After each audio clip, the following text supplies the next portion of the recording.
Hey, everybody. Very excited for this chat today with LogicMonitor delivering AI powered observability in the enterprise IT environment. Ben, how are you? I'm doing well. How are you doing, Evan? I am doing very well, and I'm really intrigued for this discussion.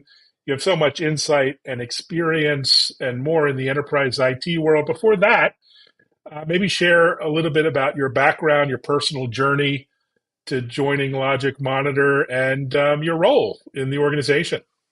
Yeah, absolutely, absolutely. So I started my career as an engineer, did a bunch of engineering and product work in the earlier days, increasingly started to get more into architecture. And as I was starting that progression, I really was increasingly thinking about the business and the application of technology to the business.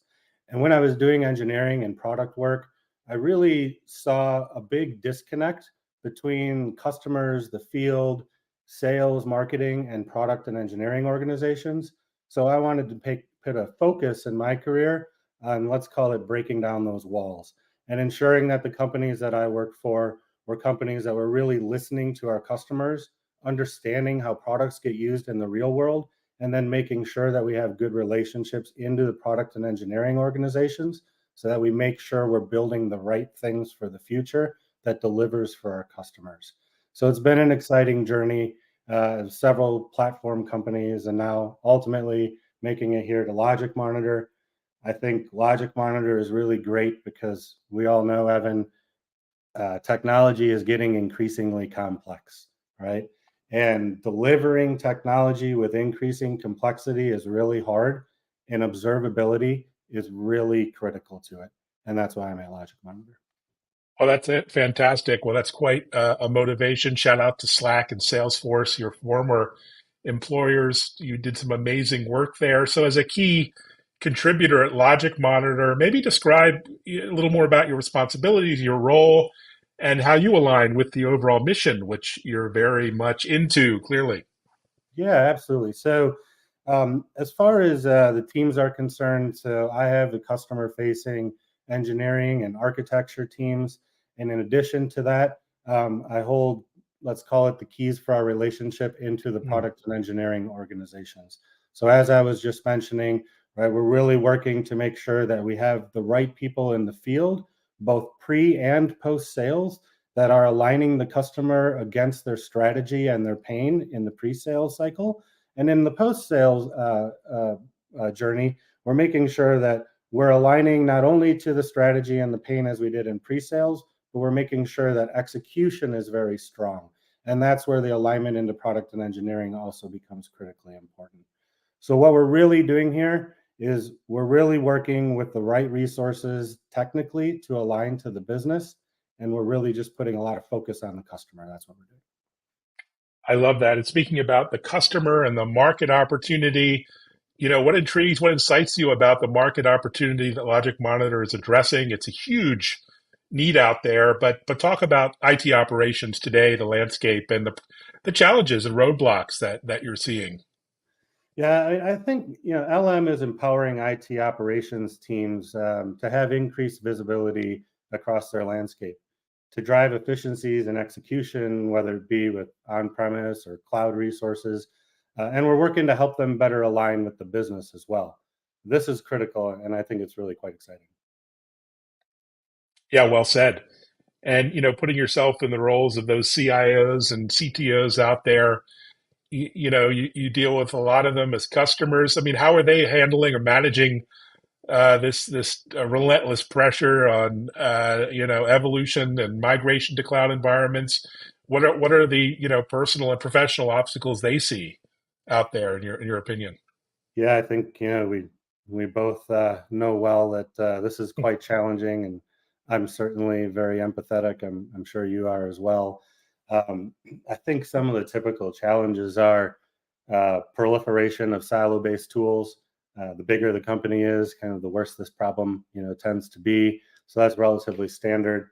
Legacy monolithic applications that are still critical to the business. Oftentimes, these things are very complex. It's not just that they're monolithic; it's that the people that built them are no longer within the company.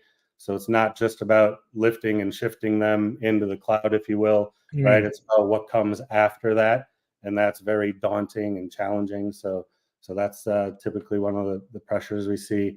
And then I think, take the nuts and bolts of technology out of it, it's a lack of expertise, right? So not only do you have a lot of tools and you have kind of pointed expertise for those tools, but as you go through modernization exercises, a move to the cloud, there's a lot of challenges and concerns around lack of expertise to be able to follow through with the initiatives that the business is driving.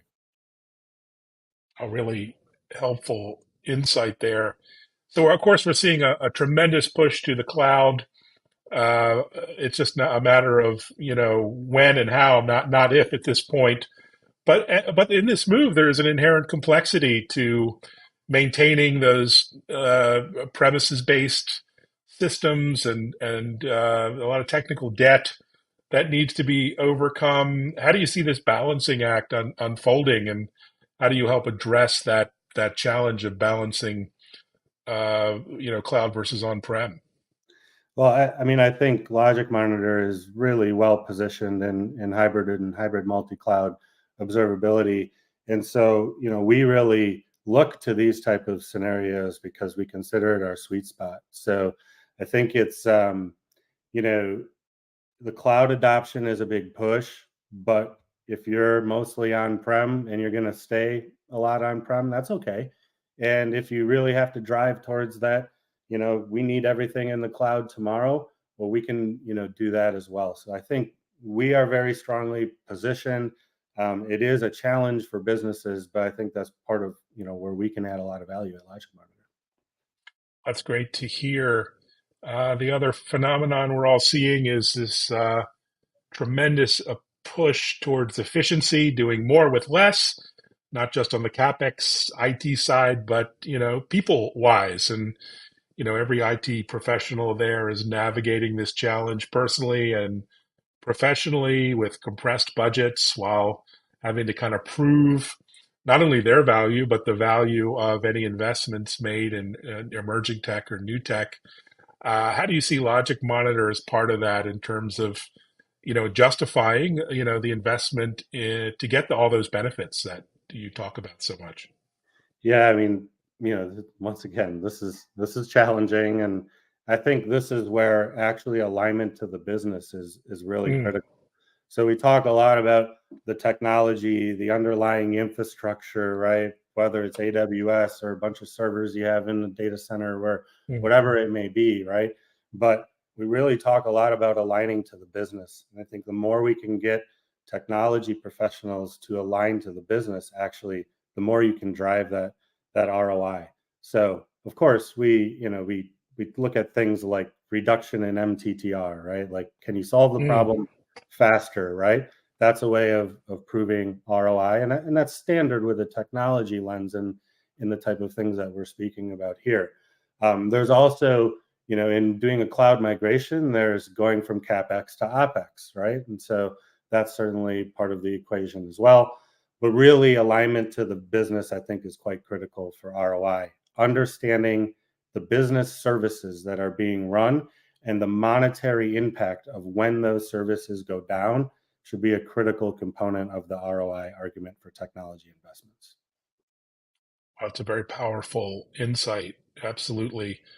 So, many of us are looking at things like SaaS sprawl, so many applications deployed in the organization. We're seeing tool proliferation as well. If you're an IT ops professional, how do you deal with this proliferation of tools of all kinds, and how do you think about consolidating them and managing them in a more, efficient way? Well, once again, I think that I think that if you're, let's say you're, a IT ops professional, and you're, doing the day to day, right? This is where you really need to get buy-in from your leadership if you're dealing with extensive pain of kind of silo-based tools and this proliferation. I would say don't just let the day to day get you, right? Put together a case for your leadership.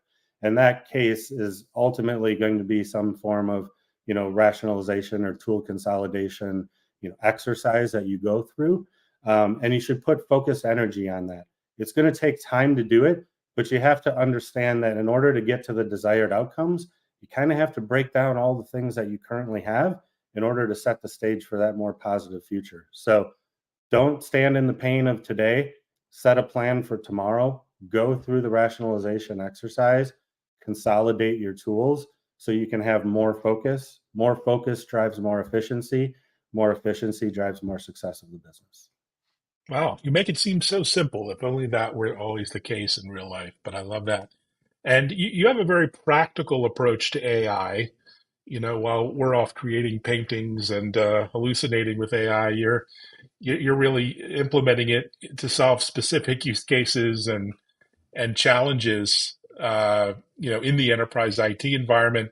Maybe talk about how you're using AI ML more than just a buzzword, but as a tool on a day-to-day basis.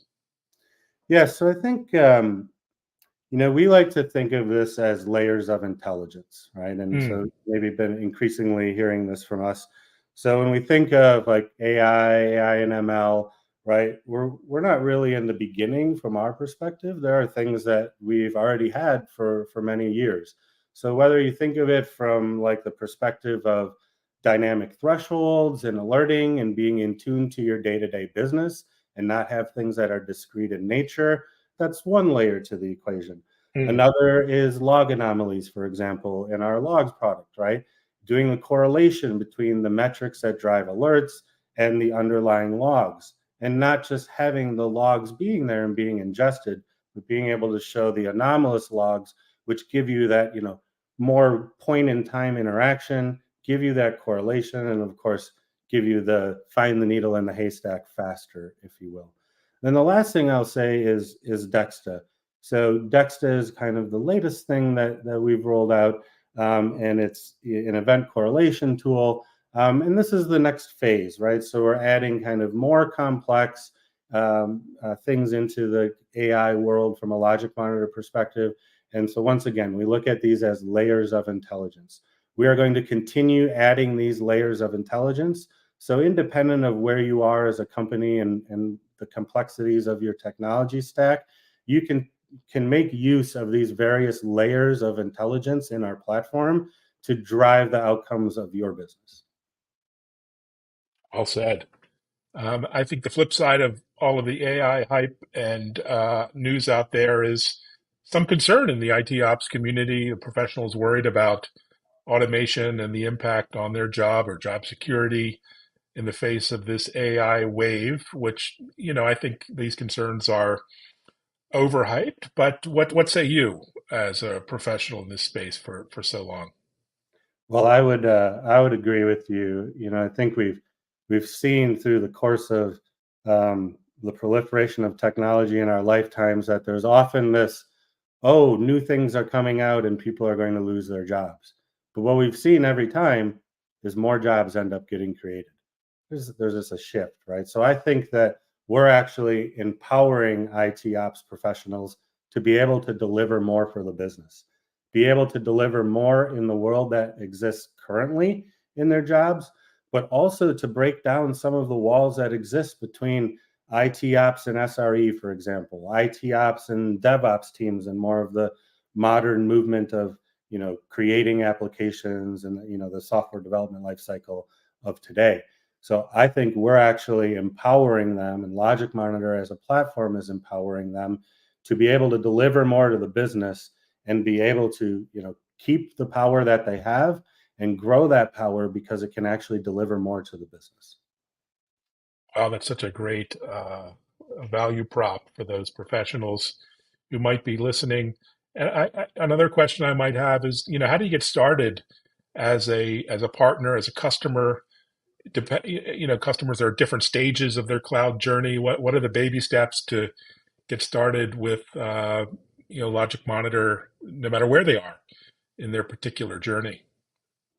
I think you kind of almost gave some of the answer here, Hmm. right? It doesn't really matter where they Hmm. are on the journey, right? So we see companies that network on-prem, they want Logic Monitor, great. They're thinking about the cloud, but it's not a huge initiative.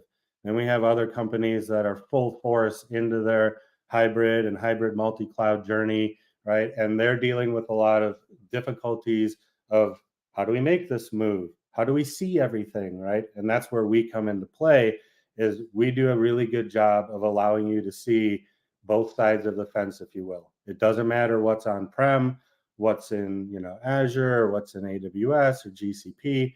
We can give that breadth and depth of visibility regardless of where you are in the journey. Also, this isn't just infrastructure, right? If you're moving towards, microservices architectures, containerization, these kind of things, Logic Monitor also plays well here. So it doesn't matter. We think of this as stages 1, 2, 3, and 4 in the kind of cloud migration journey.